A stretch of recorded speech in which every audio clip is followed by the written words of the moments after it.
ஐயே, நான் சொல்லிக்கிட்டே இருக்கேன், யோசிச்சுட்டே இருக்கீங்களே. ஓஹோ, என்னாச்சு? இவரால எல்லா இடத்தையும் சரியா சுத்தி காட்ட முடியுமா சந்தேகப்படுறீங்களா? என்ன நம்பி தைரியமா என் கூட வாங்க. கற்பனை எல்லா இடத்தையும் சுத்தி காட்டுறேன். ஆமா டைரக்டர் சார், உங்க ஐடியா என்ன? இந்த பொண்ணை வந்து புறப்படலாமா? பாருடா, மறுபடியும் சந்தேகம் தானா? நம்ம கேமராமேனுக்கு எப்பவும் சந்தேகம் தான். பொண்ணா இருந்தா ஆனா இருந்தா நமக்கு வந்து அவுட்டோர் லொகேஷன். என்னது புரியலையா? எங்க சினிமா பாஷையில அவுட்டோர் லொகேஷன்னா வெளிப்புற பரப்பிடிப்புக்கு தேவையான இடம்னு அர்த்தம். உடச்சு எனக்கு அந்த பொண்ணுகிட்ட போய் சினிமா பாஷையில வளர்க்குறியே சும்மாரு. ஏமா, இந்த பக்கத்துல இருக்கிற எல்லா இடமும் உனக்கு தெரியுமா? எந்த இடம் வேணும்? வாங்க, சும்மா வாங்க.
கொஞ்சம் பார்த்தா மீதியை நாளைக்கு பார்ப்போம்.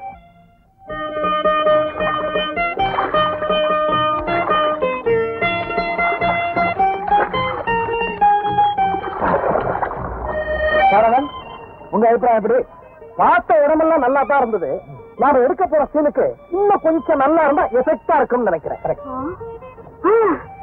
இருக்கு, நாளைக்கு உங்களை புலிவாசல் கூட்டிட்டு போறேன். புலிவாசலா? ஏன் சார் நான் அங்க வரணுமா? புலி வாசல் தானேயா? புலியா பொம்பளை அதுவே தைரியமா கூட்டு போறாங்க. பாத்தீங்களா ஐயா எவ்வளவு தைரியமா இருக்காரு? அந்த இடம் உங்களுக்கு ரொம்ப பிடிக்கும். ஆல்ரைட், நாளைக்கு அதையும் பாத்துருவோமே. இந்தாமா வச்சுக்க. இவ்வளவு பணமா? உனக்குதான். நாளைக்கு நீ காட்டுற இடம் எங்களுக்கு பிடிச்சிருந்தா இதை விட டபுளா தரேன். இந்த ஏதடி இவ்வளவு பணம்? அதான் சினிமாக்காரங்கல்ல, அவங்க நம்ம ஊர்ல படம் பிடிக்க வந்தாங்க, அவங்களுக்காக பரிசு ஓட்டுன்னு கொடுத்தாங்க. ஒரு நாளைக்கு இவ்வளவு பணமா? இது என்னமா பிரமாதம். நாளைக்கு நான் காட்ட போற இடம் மாத்திரம் அவங்களுக்கு பிடிச்சு போச்சு, இவ்வளவு பணம் கொடுப்பாங்க. என்னம்மா இது? ஏதோ தீஞ்சு போற வாசம் இல்ல? ஆமா. அடடே, அடுப்புல பால் வச்சிருந்த. என்னம்மா நீ?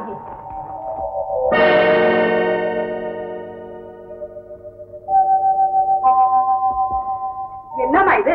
அடுப்புல பாலை வச்சுட்டு பார்க்காம இருந்துட்டேன், அவ்வளவு தீஞ்சு போச்சு. அம்மா, அம்மா, பாலெல்லாம் தீஞ்சு போச்சுன்னு கவலைப்படுறியா? ஏம்மா? அது இல்லம்மா, நெருப்பு மேல இருக்கிற பாலும் பருவம் வந்த பொண்ணோட வாழ்வும் கொஞ்சம் கவனம் தப்புச்சுனா இப்படித்தான் தீஞ்சு போகும்னு நினைச்சேன். அம்மா கவலைப்படாத, நானு பால் இல்ல, எரியுற நெருப்பு. அது எப்படி கரைபடும்? அம்மா எனக்கு பசிக்கிற சாப்பாடு போடுமா.